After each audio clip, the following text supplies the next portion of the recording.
नमस्कार दोस्तों, आज आप लोग सुनेंगे कर्म फल भोगते हुए भी दुखी नहीं हो, प्रेरक कहानी। एक राजा बड़ा धर्मात्मा, न्यायकारी और परमेश्वर का भक्त था। उसने ठाकुर जी का मंदिर बनवाया और एक ब्राह्मण को उसका पुजारी नियुक्त किया। वह ब्राह्मण बड़ा सदाचारी, धर्मात्मा और संतोषी था। वह राजा से कभी कोई याचना नहीं करता था। राजा भी उसके स्वभाव पर बहुत प्रसन्न था। उसे राजा के मंदिर में पूजा करते हुए 20 वर्ष गुजर गए। उसने कभी भी राजा से किसी प्रकार का कोई प्रश्न नहीं किया। राजा के यहाँ एक लड़का पैदा हुआ। राजा ने उसे पढ़ा लिखा कर विद्वान बनाया और बड़ा होने पर उसकी शादी एक सुंदर राजकन्या के साथ करा दी। शादी करके जिस दिन राजकन्या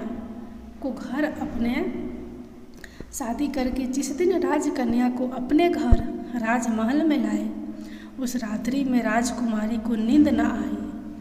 वह इधर उधर घूमने लगी। जब अपने पति के पलंग के पास आई तो क्या देखती है कि हीरे जवाहरात जड़ित मूठे वाली एक तलवार पड़ी है। जब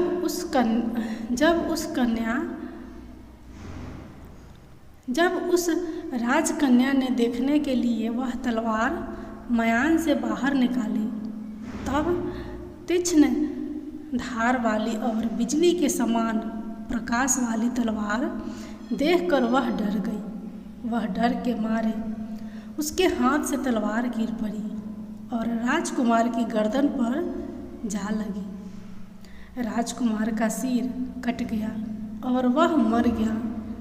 राजकन्या पति के मरने का बहुत शोक करने लगी। उसने परमेश्वर से प्रार्थना की कि हे प्रभु, मुझसे अचानक यह पाप कैसे हो गया। पति की मृत्यु मेरे ही हाथों हो गई। आप तो जानते हैं, परंतु सभा में मैं सत्य न कहूँगी, क्योंकि इससे मेरे माता पिता और सास ससुर को कलंक लगेगा तथा इस बात पर कोई विश्वास भी न करेगा। प्रातः काल में जब पुजारी कुएं पर स्नान करने आया तो राजकन्या ने उसको देखकर विलाप करना शुरू किया और इस प्रकार कहने लगी, मेरे पति को कोई मार गया। लोग इकट्ठे हो गए और राजा साहब आकर पूछने लगे, किसने मारा है। वह कहने लगी, मैं जानती तो नहीं कि कौन था, परंतु उसे ठाकुर जी के मंदिर में जाते देखा था। राजा समेत सब लोग ठाकुर जी के मंदिर में आए तो ब्राह्मण को पूजा करते हुए देखा। उन्होंने उसको पकड़ लिया और पूछा, तूने राजकुमार को क्यों मारा। ब्राह्मण ने कहा, मैंने राजकुमार को नहीं मारा, मैंने तो उनका राजमहल भी नहीं देखा है। इसमें ईश्वर साक्षी है। बिना देखे किसी पर अपराध का दोष लगाना ठीक नहीं।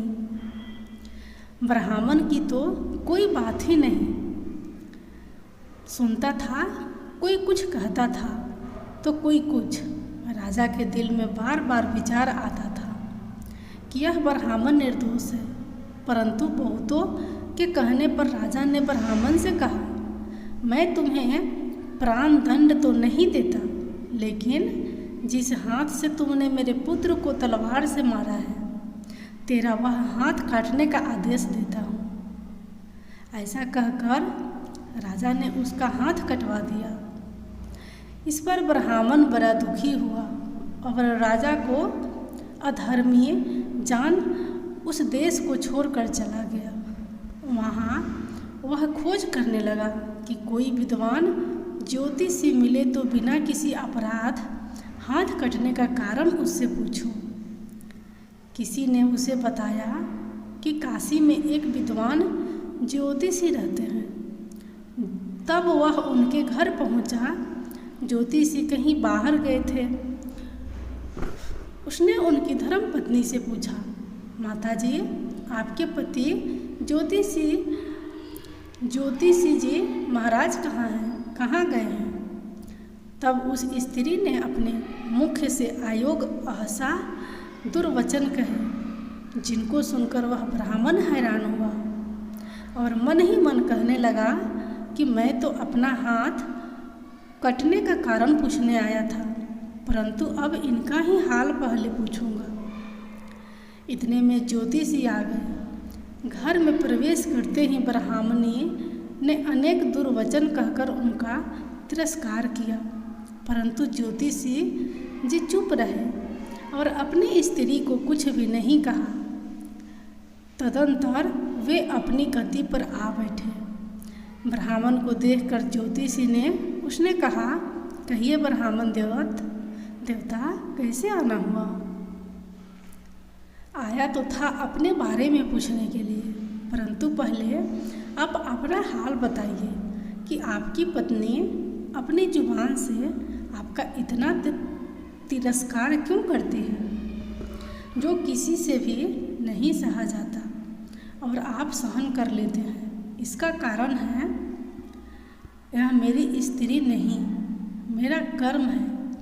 दुनिया में जिसको भी देखते हो, अर्थात भाई, पुत्र, शिष्य, पिता, गुरु, संबंधी, जो कुछ भी है, सब अपना कर्म ही है। यह स्त्री नहीं, मेरा किया हुआ कर्म ही है और यह भोगे बिना कटेगा नहीं।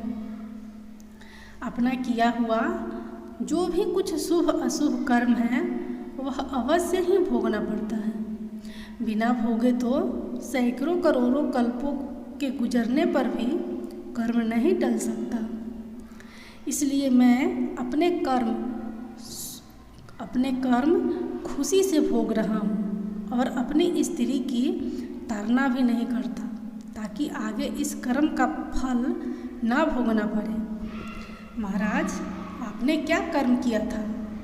सुनिए, पूर्व जन्म में मैं कौवा था और मेरी स्त्री गद्दी थी। इसकी पीठ पर फोड़ा था। फोड़े की पीड़ा से यह बड़ी दुखी थी और कमज़ोर भी हो गई थी। मेरा स्वभाव बड़ा दुष्ट था, इसलिए मैं इसके फोड़े में चोंच मारकर इसे ज़्यादा दुखी करता था। जब दर्द के कारण यह कूदती थी तो इसकी फजीहत देखकर मैं खुश होता था। मेरे डर के कारण यह सहसा बाहर नहीं निकलती थी, किंतु मैं इसको ढूंढता फिरता था। यह जहाँ मिले वहीं इसे दुखी करता था। आखिर मेरे द्वारा बहुत सताए जाने पर त्रस्त होकर यह गांव से 10-12 मील दूर जंगल में चली गई। वहाँ गंगा जी के किनारे सघन वन में हरा हरा घास खाकर और मेरी चोटों से बचकर सुखपूर्वक रहने लगी। लेकिन मैं इसके बिना नहीं रह सकता था। इसको ढूंढते ढूंढते मैं उसी वन में जा पहुंचा और वहाँ इसे देखते ही मैं इसकी पीठ पर जोर से चोंच मारी तो मेरी चोंच इसकी हड्डी में चुभ गई। इस पर इसने अनेक प्रयास किए, फिर भी चोंच न छूटी। मैंने भी चोंच निकालने का बड़ा प्रयत्न किया, मगर न निकली। पानी के भय से ही यह दुष्ट मुझे छोड़ेगा, ऐसा सोचकर यह गंगा जी में प्रवेश कर गई। परंतु वहाँ भी मैं अपनी चोंच निकाल न पाया। आखिर में यह बड़े प्रवाह में प्रवेश कर गई। गंगा का प्रवाह तेज होने के कारण हम दोनों बह गए और बीच में ही मर गए। तब गंगा जी के प्रभाव से यह तो ब्राह्मणी बनी और मैं बड़ा भारी ज्योतिषी बना। अब वही मेरी स्त्री हुई, जो मेरे मरण पर्यंत अपने मुख से गाली निकालकर मुझे दुख देगी, और मैं भी अपने पूर्व कर्मों का फल समझकर सहन करता रहूँगा। इसका दोष नहीं मानूंगा, क्योंकि यह किए हुए कर्मों का ही फल है, इसलिए मैं शांत रहता हूँ। अब अपना प्रश्न पूछो। ब्राह्मण ने अपना सब समाचार सुनाया और पूछा, अधर्मी पापी राजा ने मुझे निरपराध का हाथ क्यों कटवाया? ज्योतिषी राजा ने आपका हाथ नहीं, ज्योतिषी ने बताया, राजा ने आपका हाथ नहीं कटवाया, आपके कर्म ने ही आपका हाथ कटवाया है। किस प्रकार पूर्व जन्म में आप एक तपस्वी थे और राजकन्या गौ थी तथा राजकुमार कसाई था। वह कसाई जब गौ को मारने लगा तब गौ बेचारी जान बचाकर आपके सामने से जंगल में भाग गई। पीछे से कसाई आया और आपसे पूछा कि इधर कोई गाय तो नहीं गया है? आपने प्रण रखा था कि झूठ नहीं बोलूँगा, अतः जिस तरफ गौ गई थी उस तरफ आपने हाथ से इशारा किया तो उस कसाई ने जाकर गौ को मार डाला। गंगा के किनारे वह उसकी चमड़ी निकाल रहा था। इतने में ही उस जंगल से शेर आया और गौ एवं कसाई दोनों को खाकर गंगा जी के किनारे ही उनकी हड्डियाँ उसमें बह गई। गंगा जी के प्रताप से कसाई को राजकुमार और गौ को राजकन्या का जन्म मिला एवं पूर्व जन्म में किए हुए उस कर्म ने एक रात्रि के लिए उन दोनों को इकट्ठा किया। क्योंकि कसाई ने गौ को हंसिए से मारा था, इसी कारण राजकन्या के हाथों अन्यास ही तलवार गिरने से राजकुमार का सिर कट गया और वह मर गया। इस तरह अपना फल देकर कर्म निवृत्त हो गया। तुमने जो हाथ का इशारा रूप कर्म किया था, उस पाप कर्म ने तुम्हारा हाथ कटवा दिया है। इसमें तुम्हारा ही दोष है, किसी अन्य का नहीं। ऐसा निश्चय कर सुखपूर्वक रहो। कर्म फल का भोग टलता नहीं। कितना सहज है ज्ञान संयुक्त जीवन। यदि हम इस कर्म सिद्धांत को मान लें और जान लें तो पूर्वकृत घोर से घोर कर्म का फल भोगते हुए भी हम दुखी नहीं होंगे, बल्कि अपने चित्त की समता बनाए रखने में सफल होंगे। भगवान श्री कृष्ण इस समत्व के अभ्यास को ही समत्व योग संबोधित करते हैं, जिसमें दृढ़ स्थिति प्राप्त होने पर मनुष्य कर्म बंधन से मुक्त हो जाता है।